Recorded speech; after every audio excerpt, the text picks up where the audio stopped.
This video contains news and analysis related to a recent terror attack in Kashmir. The content may include sensitive visuals and discussions that could be distressing to some viewers. Viewer discretion is advised. We strongly condemn all forms of violence and terrorism. The purpose of the content is solely to inform and create awareness based on verified reports. উপত্যকার বুকে জারি প্রত্যাঘাতের পালা এবার আরও এক জঙ্গির বাড়ি গুঁড়িয়ে দিল ভারতীয় সেনা। আসিফ আদিল আহসানের পর এবার বিস্ফোরণে উড়ল লস্কর জঙ্গি ফারুকের বাড়ি। জম্মু কাশ্মীরের কুপওয়ারাতে আজ সন্ধ্যায় বিস্ফোরণে উড়িয়ে দেওয়া হয় এই লস্কর জঙ্গির বাড়ি।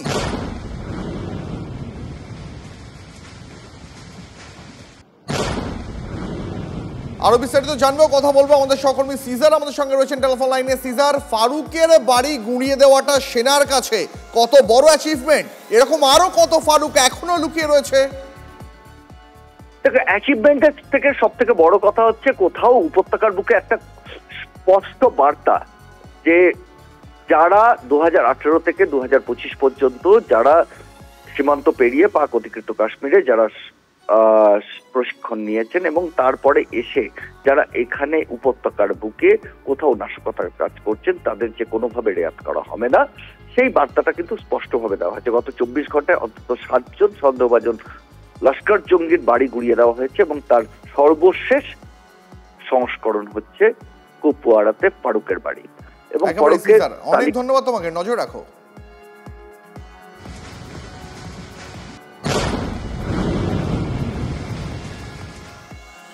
পরে খবরে নজর রাখবো। ঝাড়খণ্ডের ধানবাদ থেকে জঙ্গি সন্দেহে গ্রেফতার 4। পহেলগাঁওয়ে পর্যটকদের উপর হামলার ঘটনা দেশ জুড়ে কড়া নজর। ওয়াসেপুর থেকে জঙ্গি সংগঠন হিজবুত তাহরি, AQIS এবং ISIS এর সঙ্গে যুক্ত সন্দেহে এক মহিলা সহ 4 জনকে গ্রেফতার করলো ATF। ধৃতেরা অবৈধ অস্ত্র ব্যবসা এবং দেশবিরোধী কার্যকলাপে জড়িত ছিল বলেই অভিযোগ। ধৃতরা হলো গুলফাম হাসান, অয়ন জাভেদ, শেহজাদ আলম এবং শবনম পারভিন। ধৃতদের কাছ থেকে উদ্ধার করা হয়েছে 2টি পিস্তল, 12টি কার্তুজ, ইলেকট্রনিক গ্যাজেট এবং নিষিদ্ধ সংগঠনের বেশ কিছু সামগ্রী।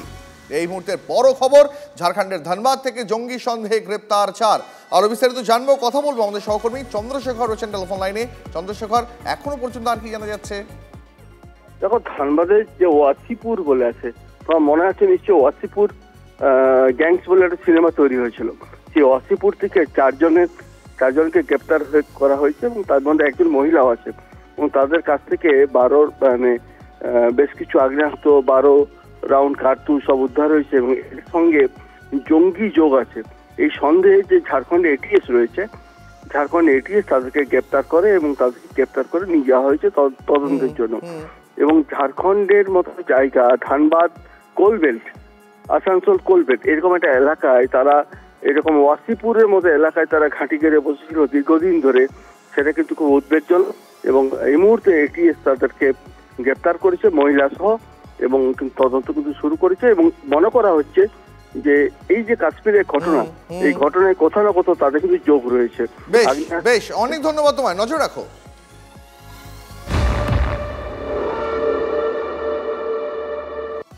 প্রধানমন্ত্রীর কড়া বার্তার পরেই প্রত্যাঘাত শুরু। আমরা প্রস্তুত, পোস্ট ভারতীয় নৌসেনার। যুদ্ধ প্রস্তুতির ভিডিও পোস্ট ভারতীয় সেনার স্থলবাহিনীরও। কাশ্মীর উপত্যকায় সেনার সংখ্যা বাড়াচ্ছে ভারত। পাক সেনার গতিবিধি যাচাই করে পদক্ষেপ দিল্লির। বাড়ানো হয়েছে অ্যান্টি ড্রোন সার্ভেলেন্সও।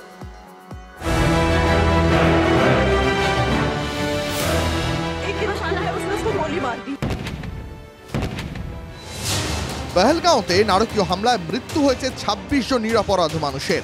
দেশ জুড়ে বদলার আর্জি জানাচ্ছেন সাধারণ মানুষ। পাক জঙ্গি সংগঠন লাইন অফ কন্ট্রোল পার করে হামলা চালালো কিভাবে তা বুঝে নিতে শুরু হয়েছে চূড়ান্ত তৎপরতা।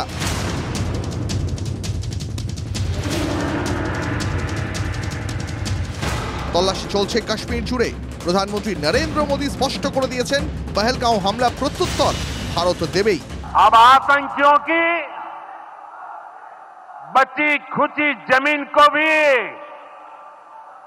मिट्टी में मिलाने का समय आ गया है। ইতিমধ্যেই কূটনৈতিক ক্ষেত্রে জবাবও দিয়েছে ভারত। স্থগিত করে দেওয়া হয়েছে সিন্ধু চুক্তি, বন্ধ করে দেওয়া হয়েছে আটারি সীমান্ত। শুধু তাই নয়, ভারত থেকে সব পাকিস্তানিকে বের করে দেওয়ার বার্তা দিয়েছে নয়াদিল্লি। কেন্দ্রীয় স্বরাষ্ট্রমন্ত্রী অমিত শাহ সব রাজ্যের মুখ্যমন্ত্রীদের সঙ্গে এই নিয়ে কথা বলেছেন।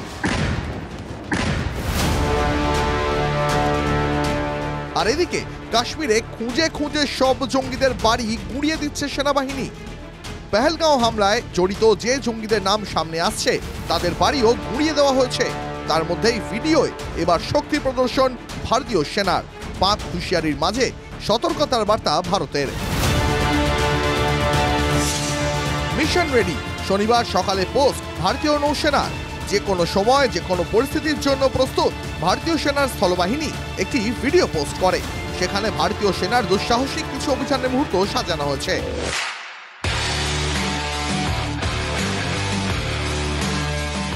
বায়ুসেনার অভিযানের ছবিও তাতে রয়েছে। নির্ভীক, পরিশ্রমী, অপ্রতিরোধ্যর মতন বিশেষণও ব্যবহার করা হয়েছে ভিডিওতে। বলা হয়েছে ভারতীয় সেনার কাছে কোনো ভূখণ্ডই অজেয় নয়, কোনো অভিযানই নাগালের বাইরে নয়। সেনা সবসময় প্রস্তুত, সদা সতর্ক। নৌবাহিনী জাহাজের একটি ছবি পোস্ট করে তাদের বার্তা, ঐক্যই আমাদের শক্তি, তীর লক্ষ্য নিয়ে আমরা সবসময় হাজির। চাপা টেনশনের মধ্যেই সীমান্তে সেনা সংখ্যা বাড়াচ্ছে পাকিস্তান। এলওসিতে স্যাটেলাইট থার্মাল ইমেজে নজর ভারতীয় সেনার। এই মুহূর্তে আমি যে জায়গায় দাঁড়িয়ে রয়েছি এই জায়গাটা স্ট্র্যাটেজিকভাবে অত্যন্ত গুরুত্বপূর্ণ। বারামুলা শহরের ঠিক বাইরে, উরির ঠিক কিছুটা আগে, এই পাহাড়ের ঠিক ওপারেই রয়েছে পাক অকুপায়েড কাশ্মীর, অর্থাৎ যেদিকে এই মুহূর্তে প্রতি মুহূর্তে নজর থাকছে। সূত্রের খবর, কাশ্মীর উপত্যকায় সেনা সংখ্যা আরও বাড়াতে চলেছে ভারত।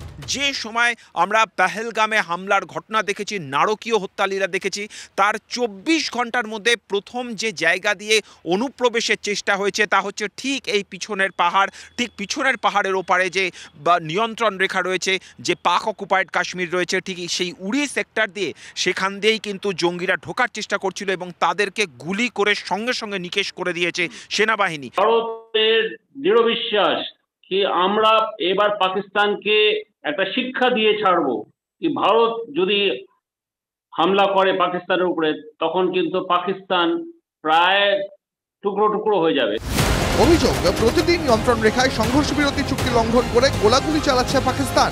তার মাঝেই শনিবার ভিডিও পোস্ট করল ভারতীয় সেনা।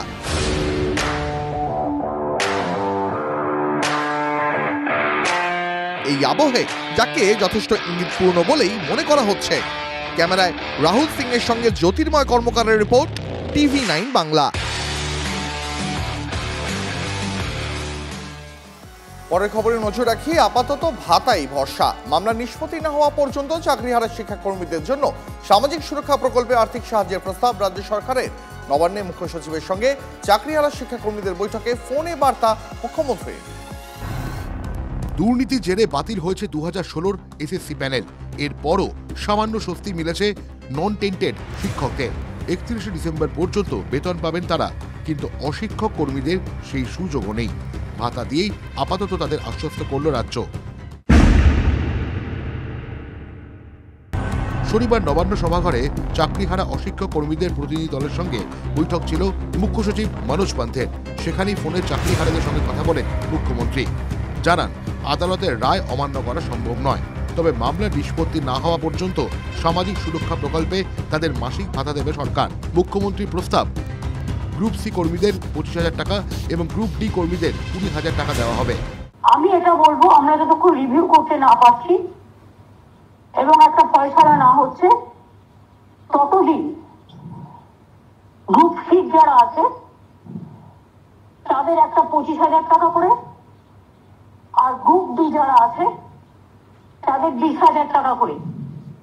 একটা সোশ্যাল সিকিউরিটি যে স্কিম আছে আমাদের লাইফ অ্যান্ড লাইভলিহুডের, সেটা যদি ওরা রাজি হয়।